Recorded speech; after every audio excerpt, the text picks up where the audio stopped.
Hey Wisebread readers, I'm here with Kylie Ofiu, the founder of her self-titled website, Kylie Ofiu, which is one of the most well-known personal finance blogs in Australia. Kylie, I want to thank you for being here with us today to chat and share some of your insights about personal finance. Thank you for having me. Well, I'm really excited to talk to you. Your blog is one of the most well-known blogs in our industry, and it's actually won the Best International Personal Finance Blog at the Plutus Awards the last 2 years in a row, which is awesome. Can you tell me a little bit about your site and kind of what inspired you to start blogging? Sure. My site is kind of all about ways to make and save money, particularly what I'm doing and my experiences, but I've also started using it as awareness and funds for the homeless because I ended up homeless with my daughters myself.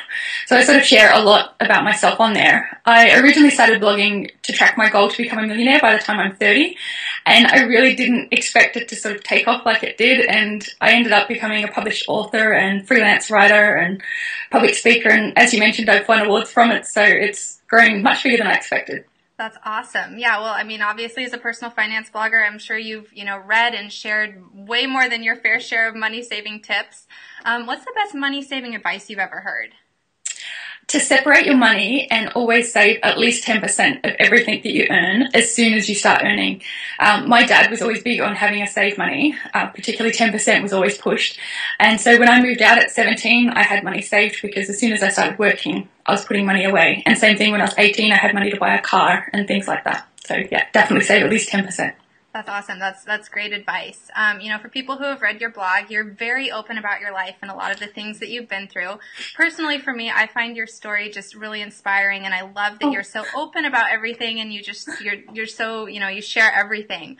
Thank you. It's fantastic. I love it. You're a mom, and it's easy to see that, your kids are a priority, and I'm sure that incorporating frugality into your life with them is important to you. So how do you make sure that your family lives a frugal lifestyle? Well, for us, it wasn't always an option. When I was married, my ex lost his job for a while, and so that meant that was 12 months without a permanent wage, so we had to live frugally. And then, obviously, when we divorced and I was a single mom and I was paying the mortgage and paying rent on 2 homes I couldn't live in because of some things with my ex. And so my daughters have just grown up with a really frugal lifestyle. They haven't had a choice and they haven't really known any different. Now that we're much better off financially, we sat down and I set some goals with them, so that they were aware of where our money was going and what it was going towards.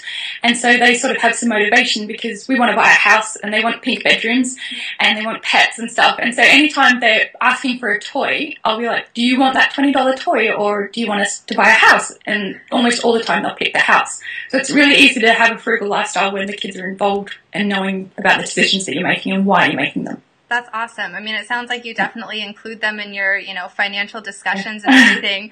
What is the most important financial discussion you think that parents should be having with their kids?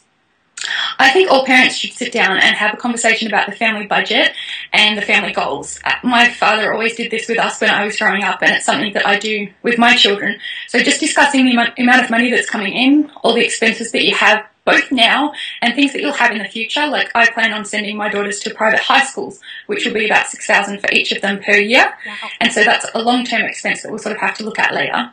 And just setting some goals as a family so that you're all on the same page. And I find that children are more motivated and inspired, and because they learn through example as well, they tend to help a lot more and pay attention and not be so whingy. I guess whingy is the only word to put it. And they don't demand so much when they know what you're doing. Very cool, very cool. Well, it seems like you keep very busy between blogging and raising your kids and speaking and mentoring and just everything that you're doing. What tools or apps do you use to kind of help manage your life and make your life easier?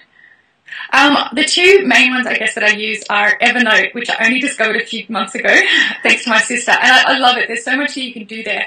And you can share notes and everything with staff, so it's easy to sort of sync everything. And Google, like everything that's available on Google, such as Calendar and Docs and all of that, again, you can sync it all. I have it on my Mac, my phone, my iPad. Everything's all together and easy to do, and I get my alerts and things. Without that, I think I would be a big mess. But I'm also very old school in that I carry a notebook and pen absolutely everywhere.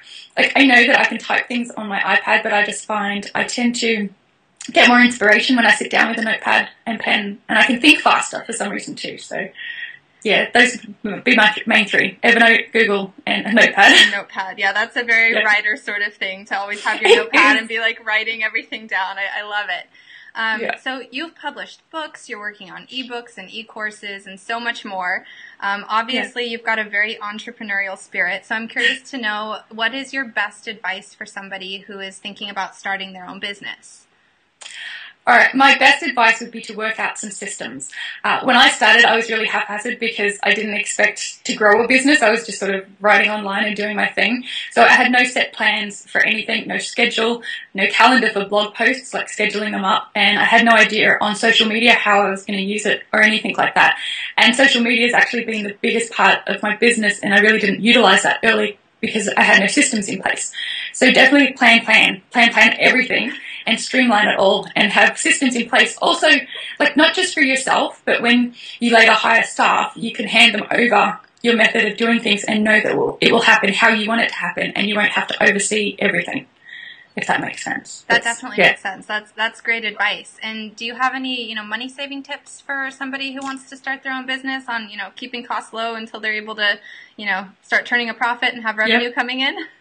Yes, I was super cheap. Everything that I did, I tried to do pretty much everything for free.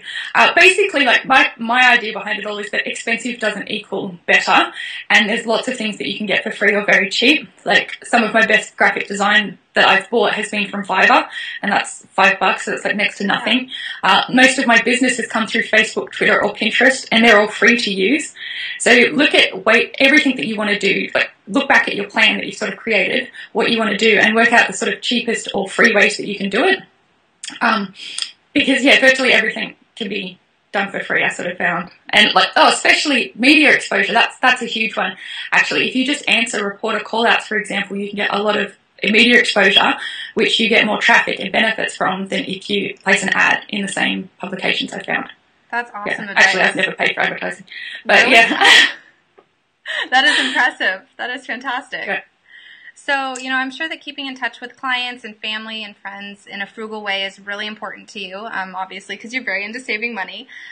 Since you and I are chatting through Skype, I'm curious to know, what are some of your favorite ways to use Skype? I basically only used Skype for two reasons. Three, I guess. Interviews, mentoring, and talking to my children when I'm away. So obviously talking to my kids is my absolute favourite way. When I go to the States or, anywhere, I can jump up and see them and talk to them, and they sort of settle more because they can see me. It's different to being on a phone, and obviously a lot cheaper. So interviews such as this one, or when I've been interviewing people for the next book that I'm writing, and mentoring. Awesome. Well, thank you so much for being here to chat with us today. I really appreciate all your advice and insights. It's been awesome. Thank you. Thanks for having me. I had fun. Thanks, Kylie. Thanks. Bye.